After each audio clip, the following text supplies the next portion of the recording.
حدیث مرسلہ ہو جا، خدا کا ترجمہ ہو جا۔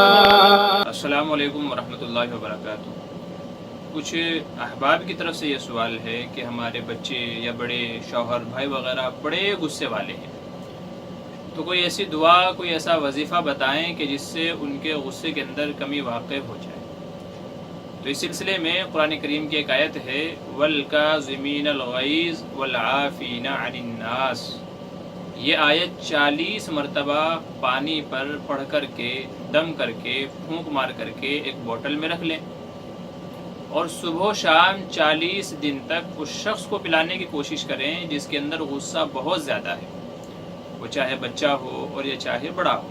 اور اسی کے ساتھ ساتھ میں آیت الکرسی پڑھ کر کے روزانہ صبح و شام اللہ تعالیٰ سے دعا بھی کرتے رہیں کہ اللہ تبارک و تعالیٰ غصے والی جو یہ عادت ہے اس کو ختم فرما دے یا تو کم فرما دے۔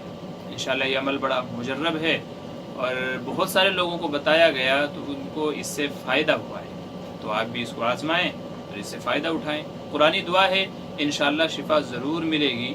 السلام علیکم ورحمۃ اللہ وبرکاتہ۔